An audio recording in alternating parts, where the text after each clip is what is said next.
CPM സംസ്ഥാന സമ്മേളനത്തിൽ പൊതുചർച്ച ഇന്നും തുടരും. മുഖ്യമന്ത്രി പിണറായി വിജയൻ അവതരിപ്പിച്ച നവകേരള നയരേഖയിലും ഇന്ന് ചർച്ച നടക്കും.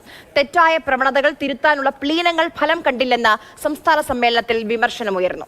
സംസ്ഥാന സമിതി ഇടപെട്ടിട്ടും സഹകരണ മേഖലയിൽ തിരുത്തൽ സാധ്യമായില്ലെന്നാണ് വിമർശനം. സഹകരണ മേഖലയിൽ നടക്കുന്ന കൊള്ള തടയാൻ കൃത്യമായ മാർഗരേഖ വേണമെന്നും പ്രതിനിധികൾ അഭിപ്രായപ്പെട്ടു. കൊല്ലത്ത് നിന്ന് അഭിലാഷ് മോഹനനും CK വിജയനും നമുക്കൊപ്പം വിവരങ്ങളുമായി ചേരുന്നുണ്ട്.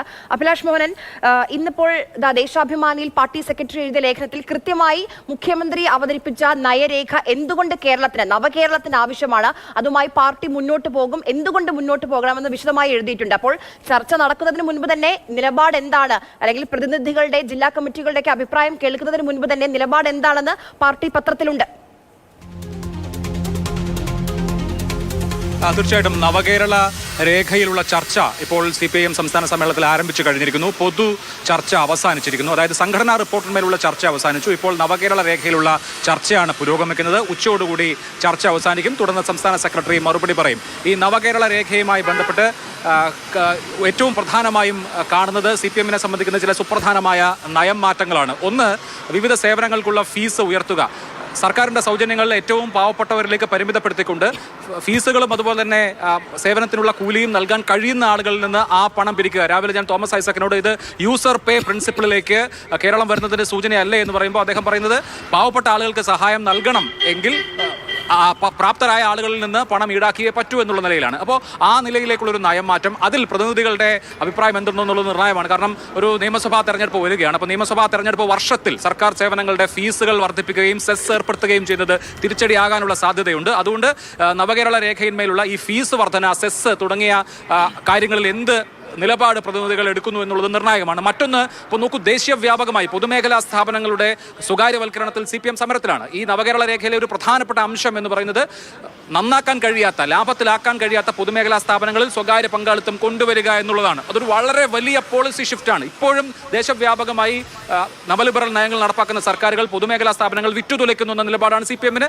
അപ്പോൾ ഇവിടെ പൊതുമേഖലാ സ്ഥാപനങ്ങളിൽ സ്വകാര്യ പങ്കാളിത്തം വരുമ്പോൾ അതിനെ CPM വിശദീകരിക്കുന്നത് ഇത് വിറ്റുതുലയ്ക്കലല്ല, മറിച്ച് നമ്മൾ സ്വകാര്യ മൂലധനത്തിന്റെ സഹായം ഈ മേഖലയെ രക്ഷപ്പെടുത്താൻ, അല്ലെങ്കിൽ ഈ സ്ഥാപനങ്ങൾ രക്ഷപ്പെടുത്താൻ തേടുന്നതാണ്. ഇത് സമ്പൂർണ്ണമായി വിറ്റൊഴിക്കലല്ല എന്ന നയ സമീപനമാണ് സ്വീകരിക്കുന്നത്. CITU നേതാക്കൾക്കും അതിന് സമ്മതമാണ്. എളമരം കരിയും അടക്കമുള്ള നേതാക്കളുമായി നമ്മൾ ആശയവിനിമയം നടത്തുമ്പോൾ ആ നയം മാറ്റവും പാർട്ടിയിൽ അംഗീകരിക്കപ്പെട്ടു കഴിഞ്ഞു. അതുകൊണ്ട് തന്നെ ഈ നവകേരള രേഖയുമായി ബന്ധപ്പെട്ട ഈ സുപ്രധാനമായ നയം മാറ്റങ്ങൾ, അതായത് പൊതുമേഖലാ സ്ഥാപനങ്ങളിലെ സ്വകാര്യ നിക്ഷേപം, യൂസർ ഫീകൾ ഏർപ്പെടുത്തുക, യൂസർ ഫീകൾ വർദ്ധിപ്പിക്കുക, സെസ് പിരിക്കുക തുടങ്ങിയ കാര്യങ്ങളിൽ കാര്യമായ വിമർശനത്തിന് ഇടയില്ല. കാരണം അതൊരു ആലോചിച്ചെടുത്ത നയസമീപനം എന്നുള്ള നിലയിലേക്ക് തന്നെയാണ് ഇക്കാര്യത്തിൽ CPM മുന്നോട്ട് പോകുന്നത്. അതുകൊണ്ട് അക്കാര്യത്തിൽ വലിയ വിമർശനങ്ങൾക്കുള്ള സ്കോപ്പില്ല. എന്നാലും ഒരു തെരഞ്ഞെടുപ്പ് വർഷം എന്നുള്ള നിലയിൽ ഈ ഫീസ് വർധനയും മറ്റുമൊക്കെ ഏർപ്പെടുത്തുന്നത് സൂക്ഷിച്ചു വേണമെന്ന ഒരു നിലപാട് ഒരു പക്ഷേ പ്രതിനിധികളിൽ നിന്ന് ഉയരാം എന്നുള്ളതേ ഉള്ളൂ. പൊതുചർച്ചയിൽ നമ്മൾ കാണേണ്ടത് മുഖ്യമന്ത്രി പിണറായി വിജയനെ കുറിച്ച് ഒരൊറ്റ വിമർശനം പോലും, ഒരു സിംഗിൾ ലൈൻ പോലും പിണറായി വിജയനെ കേന്ദ്രീകരിക്കുന്ന, പിണറായി വിജയനെ വിമർശനാത്മകമായി കാണുന്ന ഒന്നും ഉണ്ടായിട്ടില്ല എന്നുള്ളത് ശ്രദ്ധേയമാണ്. പൊതുചർച്ച അവസാനിക്കുമ്പോൾ ഒരു വിമർശനവും നേരിടുന്നില്ല മുഖ്യമന്ത്രി എന്ന് മാത്രമല്ല,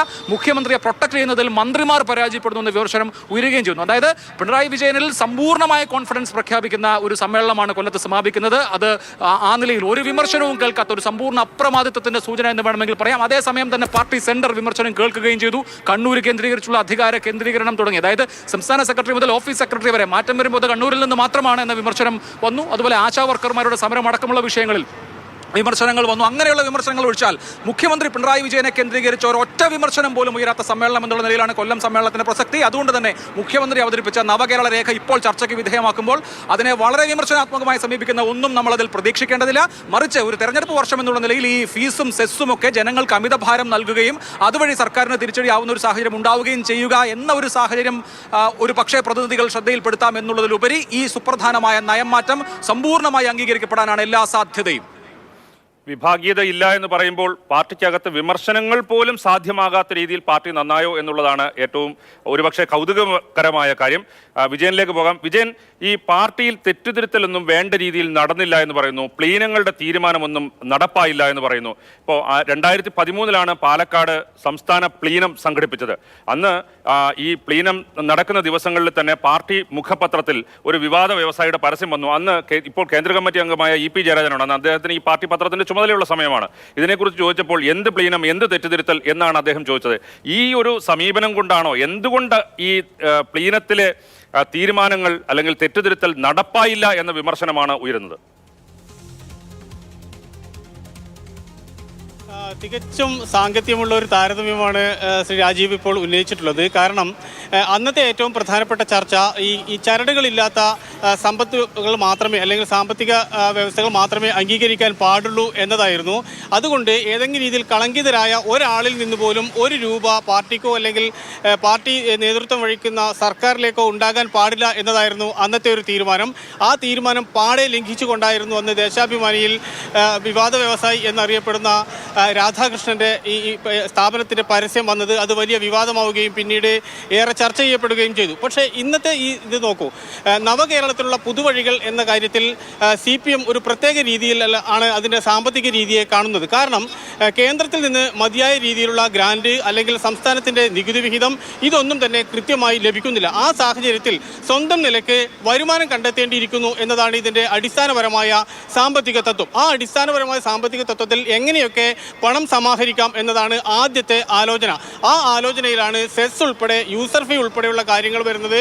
നമുക്ക് നേരത്തെ അറിയാം, നമ്മുടെ ഗാർഹിക സിലിണ്ടറുകൾക്ക് ഉള്ള സബ്സിഡി എല്ലാവർക്കും കൊടുക്കേണ്ടതില്ല എന്ന് കേന്ദ്രം തീരുമാനിച്ചപ്പോൾ അടക്കം അതിന് വലിയ രീതിയിൽ വിമർശനം ഉണ്ടായതാണ്. കാരണം അതേ രീതി ഇപ്പോൾ കേരളത്തിലും തുടരാൻ വേണ്ടി പോകുന്നു എന്നാണ് കഴിഞ്ഞ ദിവസത്തെ ഈ ചർച്ചയിലും മറ്റും വ്യക്തമാകുന്നത്. അല്ലെങ്കിൽ ഈ നവകേരളത്തിന്റെ പുതുവഴികളിൽ ഈ സാമ്പത്തിക സ്രോതസ് എന്തായിരിക്കണം എന്നത് സംബന്ധിച്ച് ഉണ്ടായിട്ടുള്ളത്. അതായത് അർഹരായ അവർക്ക് ധനസഹായം നൽകുന്നതിന് വേണ്ടി സമ്പന്നരായ ആൾക്കാരുടെ കൈകളിൽ നിന്നും പണം പിരിക്കാം, അല്ലെങ്കിൽ അവരിൽ നിന്നും സെസ് ഏർപ്പെടുത്താം, ഫീസ് വാങ്ങാം എന്നൊരു പൊതു തത്വം കേരളത്തിൽ നടപ്പാക്കാൻ വേണ്ടി പോകുന്നു എന്നാണ് ആത്യന്തികമായി ഈ നയരേഖയുടെ സാമ്പത്തിക ശാസ്ത്രം. അതുകൊണ്ട് കേന്ദ്രത്തിൽ നിന്നോ അല്ലെങ്കിൽ മറ്റ് കേന്ദ്രങ്ങളിൽ നിന്നോ പണം കണ്ടെത്തേണ്ടതില്ല. കേരളത്തിൽ നിന്ന് കണ്ടെത്താവുന്ന പണം പരമാവധി കണ്ടെത്തുക, പ്രവാസി നിക്ഷേപം സ്വീകരിക്കുക, മറ്റ് അത്തരത്തിൽ ലഭിക്കാവുന്ന നിക്ഷേപങ്ങളെല്ലാം തന്നെ സമാഹരിച്ചുകൊണ്ട് കേരളത്തെ മറ്റൊരു വികസന പാതയിലേക്ക് കൊണ്ടുപോവുക എന്നതാണ് ഈ സമ്മേളനം, ഒരുപക്ഷെ കൊല്ലം സമ്മേളനം CPMന്റെ ചരിത്രത്തിൽ രേഖപ്പെടുത്തുന്ന ഏറ്റവും പ്രധാനപ്പെട്ട കാര്യം.